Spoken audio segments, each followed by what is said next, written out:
Next, we should see the classification based on the nature of contact. So, on the basis of nature of contact, the kinematic pairs are classified as lower pair and higher pair. So, as the name suggests, the classification is based on the nature of contact. So, if a pair of links have surface or area contact between the members or the elements, then the pair is known as the lower pair. And if there is a line or point contact between the members, then the pair will be known as the higher pair, right? So the contact surfaces at the lower pair, in the lower pair, are basically similar, right? The contact surfaces between the two links in the lower pair should be similar so that they can have the surface or area contact between them. So the examples are like turning of a screw, a nut turning on a screw, then the shaft rotating in a bearing, all the pairs of slider crank mechanism, and we have universal joint. These are all the examples of lower pair. So let me draw one of the example of higher pair. So this cam and follower arrangement as shown here is basically having a point contact or a line contact between the cam and the follower. So as the cam is rotating, the follower is moving up and down. Similarly, if a wheel is rotating on a flat surface, then they will have a point contact between the two. So this is again an example of higher pair.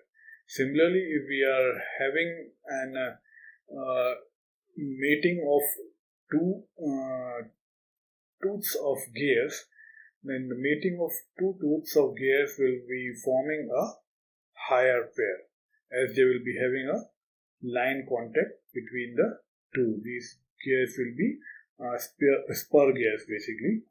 So mating of two spur gears will be forming a higher pair, right? Similarly, you have the ball and roller bearing. They will also form a higher pair as they will be having the point contact between the two mating surfaces, right? So here we can see this example is of lower pair, as there is a complete surface contact between the two and the two mating surfaces are same. So here also you can see this is the sliding pair. This is also an example of lower pair because they are having the surface as flat surface as the contact surfaces. So area contact is there between the two surfaces, right? So these are the examples of lower pair and higher pair. So let me also show you. So basically these cam and follow arrangement are forming a higher pair, right? So let me show you these arrangements of cam and follower, which will be giving you an idea how they are forming a higher pair. So let us see this by a demonstration. So you can see this. These are the two types of kinematic higher pairs.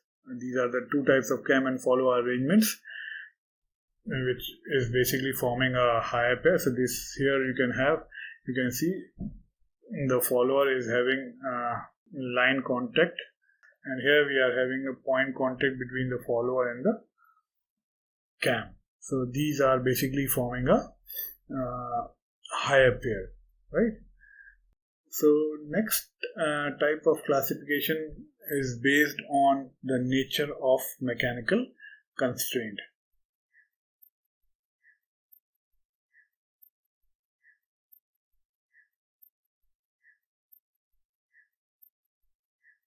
So depending on the nature of mechanical constraint, these kinematic pairs are classified as closed pair, and open pair or the unclosed pair. What do we mean by this is that when the elements of a pair are held together mechanically, then they are known as a closed pair, or they form a closed pair. So basically, in closed pair, the two elements are geometrically identical. One is solid and full, and the other is hollow or open. And the latter not only envelopes the former but also encloses it, right? And the contact between the two can be broken only by the destruction of at least one of the members, right? So basically what I am trying to say is that one of the element will be completely enclosed inside the another element, right? And if we want to separate the two links or the two elements, then we have to completely destruct the pair. Then only we can separate the two links. So all the lower pairs and some of the higher pairs are basically closed pairs. A cam and follow arrangement, basically a screw pair arrangement, they belong to the closed pair categories. So let me draw this diagram for this cam and follow arrangement, which is forming a closed pair. So suppose there is a follower which is in this shape, and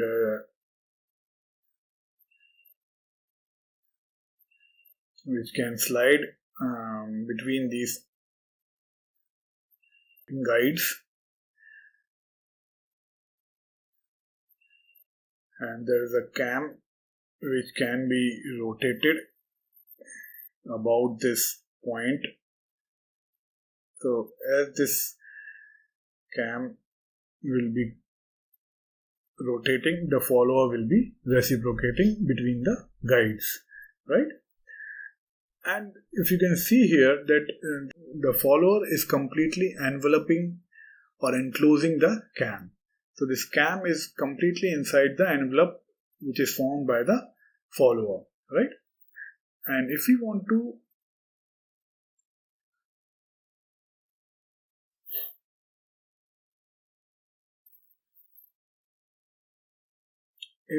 to separate these two links, that is the cam and the follower, then we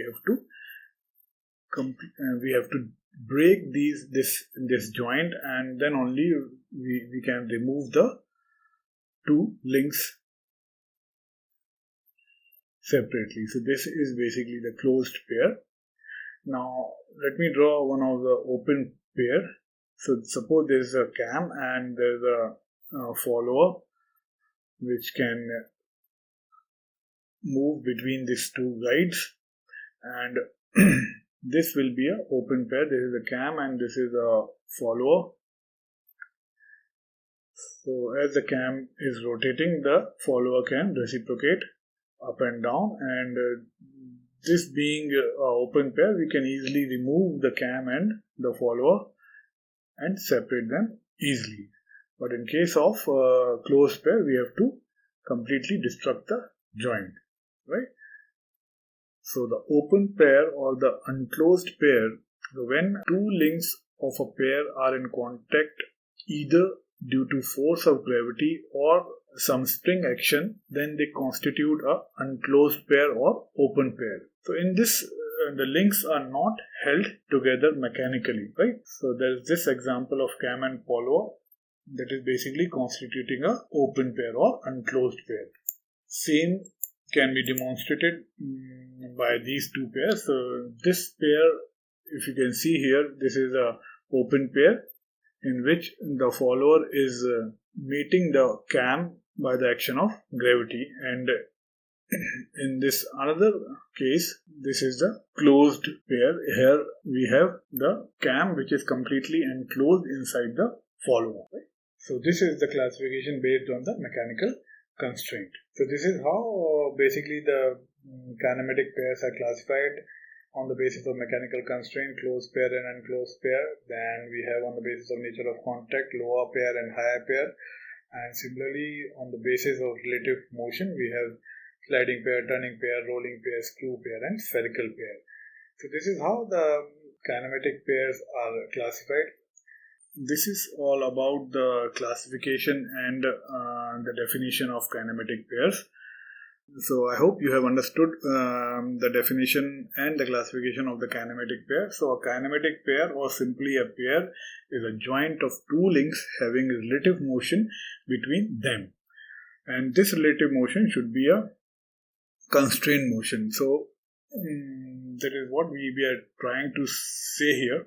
And this is a sliding pair, and which will be, the slider will only be having the sliding motion inside the prism. So the motion will be constrained. It will not be having any other type of motion. So the motion will be predictable. We can predict that there will be only the sliding motion of the slider inside the prism. Similarly, in this example, the shaft will be only having the rotation motion inside the cylindrical hole of the cylinder. Because of the collar, the translatory motion of the shaft will not be permissible. So this motion of the shaft inside this cylindrical hole with the collars on can be predicted, and we can say that this motion is constrained motion. So a kinematic pair will be the joint between the two links, and this joint should be having the relative motion between the two links, right? And this motion should be a constrained motion, right?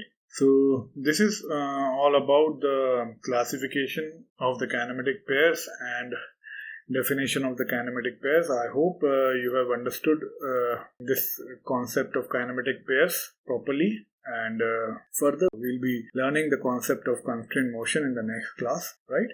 So I hope this much is clear. So this is all for today. Thank you very much.